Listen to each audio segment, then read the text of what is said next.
Hi everyone, it's Monica and welcome back to Tailor-Made Cards for You. Well, today I wanted to put together a card using a very intricate die, and this is one of the spiderweb dies that came out a while ago. I'm not really sure exactly when the release was, but I just got my hands on it, and it's one of those dies where I kind of went back and forth because it's so intricate. If you look at it here, it's very thin, and I wasn't really sure exactly how I was going to adhere it to my cardstock.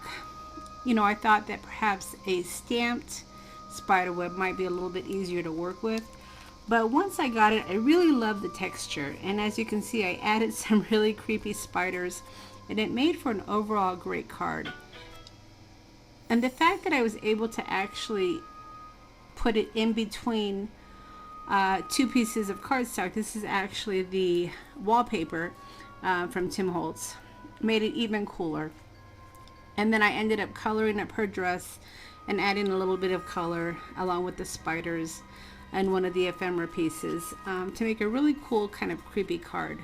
But I wanted to go ahead and see if I could downsize this because there was a paper doll, let me see if I can find her, that I thought would be perfect because it kind of looks like she's holding something, and I thought if I could make a smaller card and have it like she was holding a spider, that might be kind of cool. So that's what I'm going to try to create for you today, and give you a couple examples of a bigger card as well as a smaller card. So let's go ahead and get started. Alright, so the first thing you're going to want to do is you're going to want to cut this die, and as you can see, it's very intricate. You're definitely going to need a pick to get out all these little pieces, and I went ahead and I did that ahead of time because I had to run it through my Big Shot a couple of times. I also did put a shim, a piece of paper right towards the center because that's where some of the pieces really didn't want to come out. But once I was able to run it through a few times, I was able to get a really nice detailed spider web, and I was really happy overall because you can see it's very intricate. I love how it kind of has this flat side here because it's going to be perfect for card making. And then, like I said, you're going to want to use some sort of a pick to get out all of the little details. And then the next thing I did is I just went ahead and I cut down some cardstock. This is from the Wallpaper pack from Holtz. And then I'm just going to go ahead and just put it right up against a black piece of cardstock. And this is going to be an A2 card. Now, if you recall, on this particular one, I actually cut out an oval, but I'm not going to do it for this one. I'm going to just keep it as a rectangle, but I'm still going to use this along with my spider web.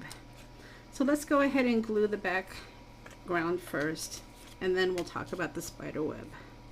So again, I'm just using some of my wet adhesive, my 3-in-1 beacon, and I'm going to add it directly to my cardstock. And then I will add it here.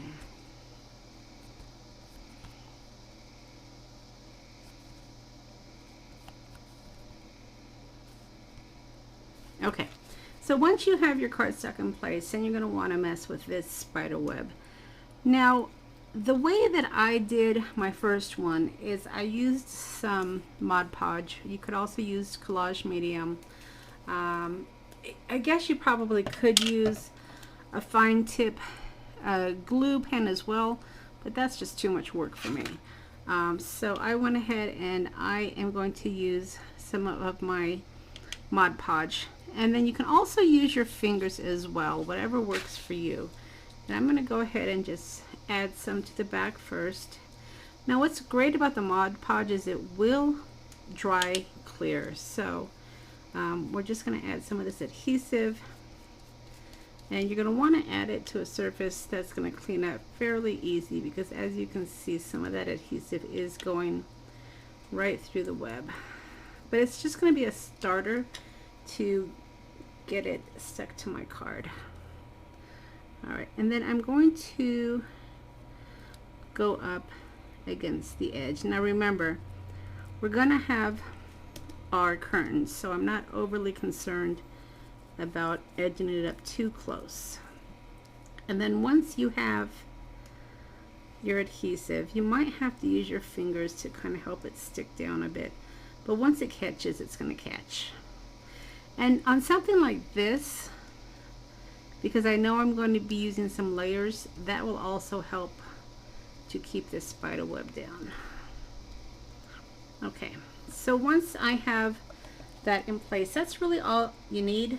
You don't need a lot of adhesive because, again, you are going to be using some layers, which will also help to keep that spider web in place. All right, so once you have that in place, we're going to go ahead and add this, and I'm going to add more adhesive. You want to pop out these little pieces.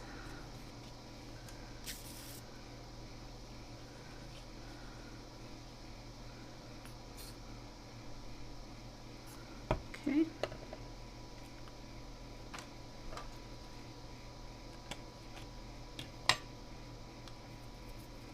And that's going to go right on your edge.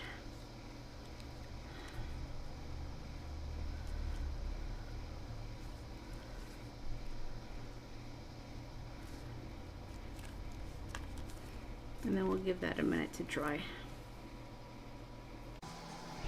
Okay, so now that we have our curtain glued down, you can see how it's helping to hold down the spider web.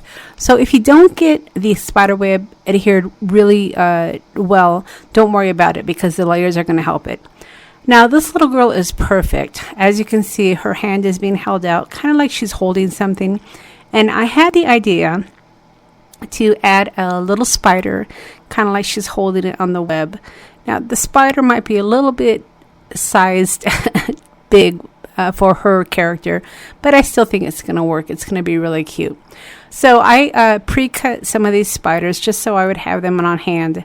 And instead of actually using cardstock, I wanted to use some thread to make it look like really thin web that the spider was kind of dangling on. Now you're not going to need very much string at all. I mean, when you're talking about the spider hanging down, you're looking at maybe an inch at most. And to glue it down, it's going to be really simple. I wouldn't recommend any wet adhesive. Just get some of your Mod Podge or some of your collage medium and glue it down. Now you're going to want to make sure that you place it so the hand will be over. So just kind of be strategic when you are adding this string. But like I said, it's not going to take very much at all to hold this down. And then once you have the string in place, it's just a matter of gluing your paper doll down and make sure that her hand is right over that string, and then you can get your spider and attach it to the bottom of the string. So very simple, but a very cute card. And then of course, once you have your paper doll and your spider in place, you absolutely have to add more spiders to this web. What kind of spider web would this be if we didn't have all these creepy little spiders crawling around her? And for this little girl, these are just her pets. These are nothing to frighten her or nothing to scare her, but it really is kind of creepy, don't you think?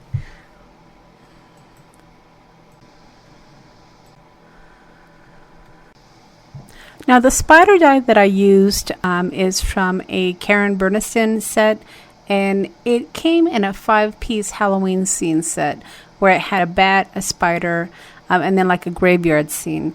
And I'll see if I can find it to link it up. But I'm sure that there's lots of spider dies out there that would be just fine. So go ahead and just kind of check around and see what you can find for your spider. And then once I had all my spiders adhered, and to adhere them I just had to add a little bit of glue right in the center. It didn't take very much at all, but I just added them all around the web. I added them onto the curtain as well, and then on the beige part. And overall, I didn't think it was too many spiders. I definitely wanted to add several spiders because I wanted it to look like this was her lair along with her spider friends. So I wanted to add several just to kind of get the feel of it. So I hope that you like this spider card. My hope was to show you how to use this very intricate die to create a really cool, creepy Halloween card. And this is the case for any of your intricate dies. If you have any that may be really thin and you might be a little hesitant about using them, your Mod Podge and your collage medium is going to be great to be able to adhere these down to paper. And as you can see, the glue doesn't show through. It dries clear, so you can just continue on with your scene. Now, I know several of my cards have been more Idea-ology and paper digitals, but I promise you, I do have some cards coming with some stamping. Tim Holtz releases his Halloween product in phases, and his first phase was Idea-ology, so that's what I had my hands on. And I always like to share with you some of the newest products for my holiday seasons, so that's why we've seen a lot of Idea-ology projects. And since he did just release his Halloween stamps with Stampers Anonymous, I do have an order in on those, and I hope to get those in fairly soon so I can start creating some videos with those as well. Now, while I can't buy all the stamps, unfortunately, I will purchase some of my favorites, and hopefully they will be your favorites as well. So as always, I'll leave a list of all the products that I've used to create the cards along with the links to the stores. And if you've enjoyed the videos, I would certainly appreciate a thumbs up. And like I've said before, on my holiday videos, I do giveaways, so make sure that you do leave me a comment below if you want to be entered into my drawing at the end of the series. And please make sure that you are a subscriber to my channel, and hit the subscribe button above if you're not, along with the bell, so you'll get notified on all the future videos. All right, everybody, thanks so much for stopping by, and we'll see you again next time.